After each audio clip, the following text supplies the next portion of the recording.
The following announcement has been paid for by the Wrestling Epicenter.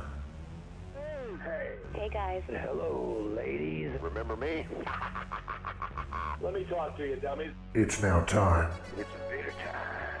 TikTok. It's showtime! for the longest running wrestling talk show in history. We are huge. It's gonna be cool. You're where it's at. You're smart like me. Tune in each and every week. You better keep listening, or I'll come out of your computer And turn it on for you. or else I'm gonna kick your stinking teeth in. We've been known by a few names. The needs of the many far outweigh the needs of the few. The Interactive Interview, Interactive interview. Oh yeah. Interactive interview. The interactive interview. Interactive interview. The interactive interview. The Blaze, Blaze 1260 AM. The Blaze. The Blaze. Blaze. The Blaze rock. Interactive Wrestling Radio, Interactive Wrestling Radio. Interactive Wrestling Radio. Interactive radio. Interactive Radio. Testify. Interactive Wrestling Radio. and a lot of other names. Weekend Warriors of Wrestling. The Pile Driver. The Pile Driver. 3 Count Wrestling. The Hour Slam. But it's all one show, the Wrestling Epicenter. Wrestling Epicenter. The Wrestling Epicenter. The Epicenter. Wrestling Epicenter, dude. The Wrestling Epicenter. Don't get off. And your host from day one, By ignorance or arrogance. James Walsh. Wake up, sleepyheads. I could care less. It all starts Oh, tough guy. Thank you very much. Rush. Dumbed down. Get out of my face. You win. But I'm desperately out of time. So what you gonna do when Blaze Mania runs wild on you? now. Hey, this is David Penzer, and you're listening to the Interactive Interview. Hey guys, James Walsh here in another zombie apocalypse episode of Interactive Wrestling Radio right here on WrestlingEpicenter.com. If you get the chance, please do hit that subscribe button. This week we bring you an interview with a man who just brought back a company that's near and dear to my heart in a sense. This is TNA Wrestling. Cross the line. It's been a long time since TNA, Total Non-Stop Action, has been on the forefront of professional wrestling, but on Tuesday night, thanks to the Ultimate Moose, TNA, Total Non-Stop Action Wrestling, was back on the forefront because he brought out the TNA World Heavyweight Championship. And he is calling himself now the Real World Champion. We've had Moose on, got to be 4 or 5 times now. Such a pleasure always to talk to him. Got a chance to do so and discuss this new venture of his, bringing out that old gold belt, and how it's going to compare to Tessa Blanchard's Impact Wrestling World title. In a very interesting interview, we also discuss the recent wrestling is fake debate. Here's my comment on that. I get offended when people say wrestling is fake because there's nothing fake about it.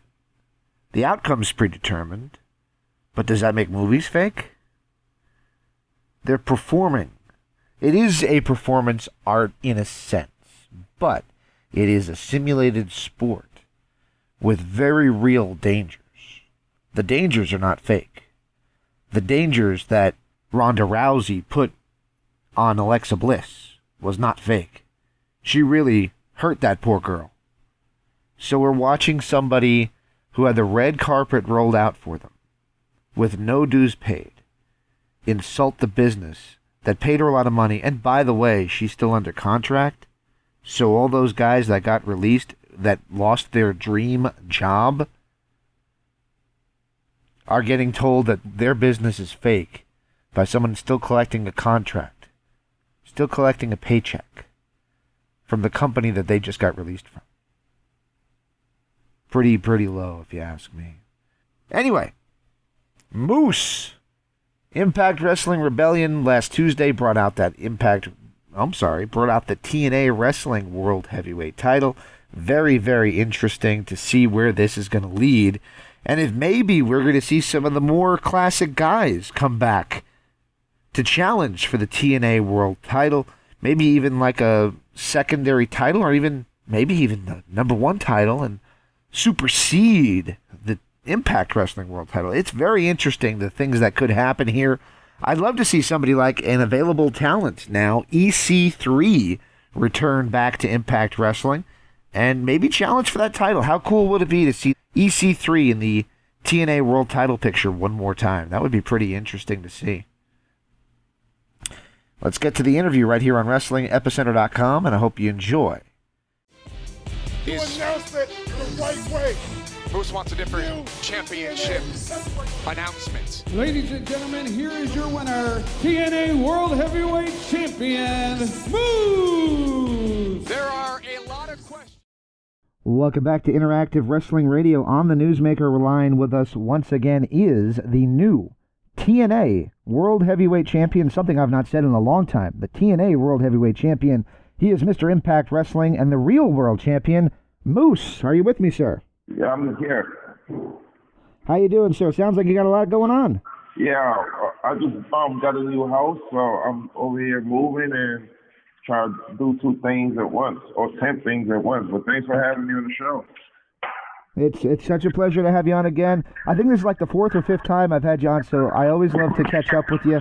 But I wanted to talk to you about what happened on Tuesday night. The big news that came out of that was you brought back the dormant TNA World Heavyweight title. How cool was it to hold up that belt, and what does this mean? It means that TNA is alive and running, and I did what no other TNA champion has ever done in the history of TNA. I revived the dead company. I love that.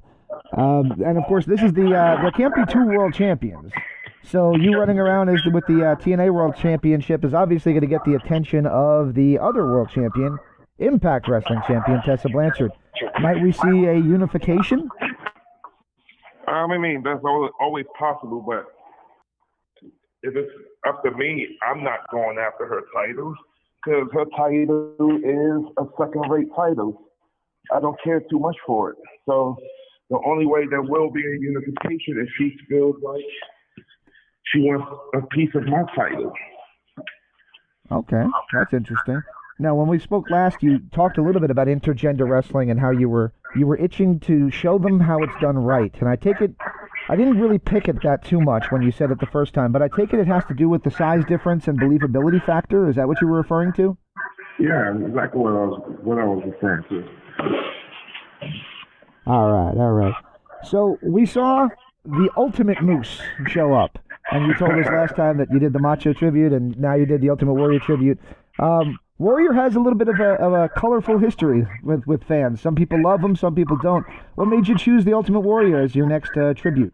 Because Ultimate Warrior is a guy that, as a kid, I looked up to. I was a huge super fan of his.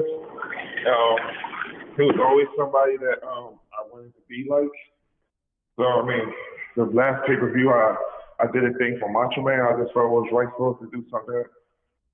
One of my second favorite wrestler as a kid. I love it. Got to tell you, I popped when you did the big splash, the Ultimate Warrior big splash. That was awesome. I actually did more than the big splash. I did a whole tribute to him with the shaking the ropes and going crazy with that guy on the TV. So awesome. That was really cool to see. That was awesome to see. As you're now the real world champion, that's your handle on Twitter. Might we see maybe at Slammiversary you style and profile a little bit? I mean, we'll see. I mean, I don't know what is going to happen, but I do know I am the real world champion, and I don't care for what title Tessa has, because I feel like her title is second class, or second rate. I have the title that matters. I have the number 1 title in the company, which is the TNA Heavyweight Championship. Awesome.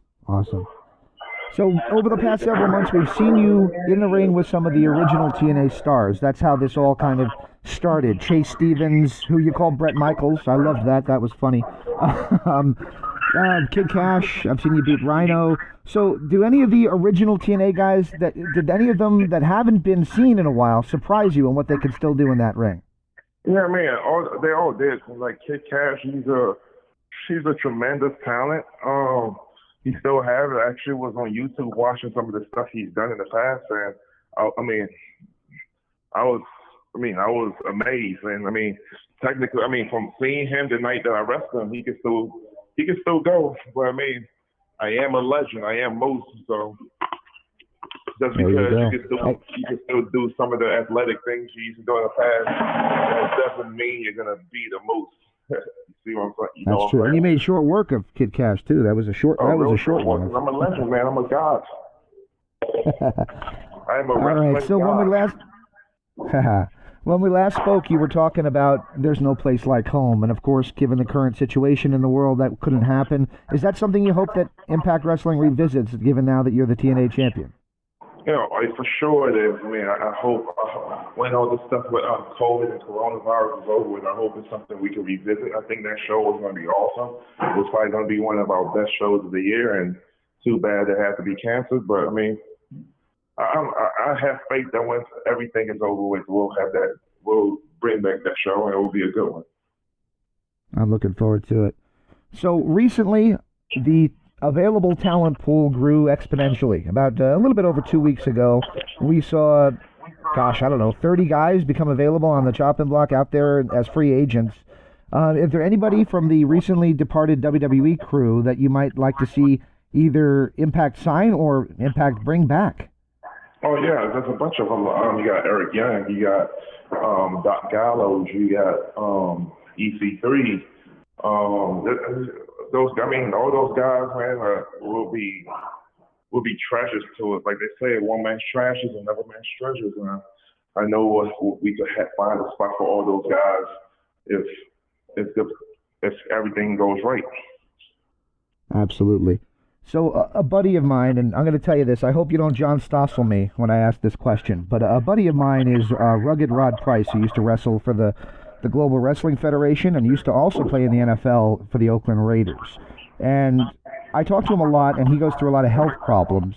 And I've never asked somebody this question before, but given the recent dark side of the ring, talking about David Schultz, and the recent comments by, let's call her a former UFC fighter,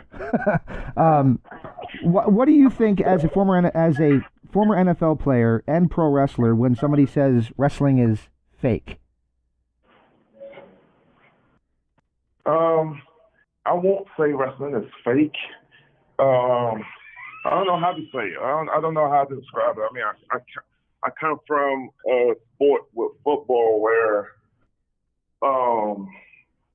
it's definitely more intense. But I wouldn't call wrestling. I wouldn't say wrestling is fake, because there's a lot of times I've had matches and I go home and I feel like I just played a whole football game,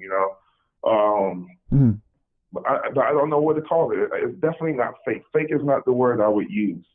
But wrestling is definitely a physical sport. You could definitely get hurt. You could die from it. There's people who died in the ring from taking a move wrong. So I heard what Rhonda was saying. But to a certain degree, Rhonda does have some points there. Like the difference between wrestling and MMA, you can't do MMA. You can't have a fight every Monday, Tuesday, or Friday, or whatever your shows is. You have to spread it out a little bit, because those guys their mortality rate will be a lot lower than what it is now, So I do get the point that she's making, but for her to say wrestling is fake, I wouldn't say it's fake. Because, we've all seen guys get horrible concussions and get seriously hurt and have career-ending injuries. So for her to say wrestling is fake is just a slap in the faces of some of the guys who do it, Agreed. Completely agree. All right, so Impact Wrestling has been kind of a beacon of hope for us here, wrestling fans, because you guys have continued doing shows. In fact, you guys still had shows airing with crowds because they were filmed before everything shut down. I guess my question would be, what can we expect to see on Access TV on Tuesday nights going forward? And what can we expect to see from Moose going forward on Impact? The same thing I give you guys every Tuesday, being the best wrestler in the world.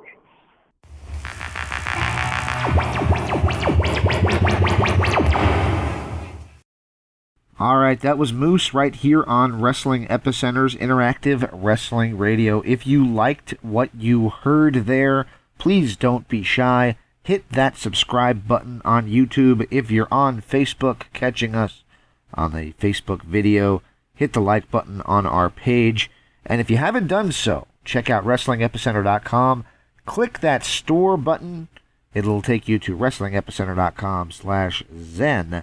And you can check out our brand new online catalog. Lots of great stuff to check out at WrestlingEpicenter.com. Thanks for tuning in, guys, and we'll see you next time here with Interactive Wrestling Radio. The preceding announcement was paid for by the Wrestling Epicenter. Time to listen, and if you liked what you heard, I'm glad. If you didn't like what you heard, well, go fuck yourself.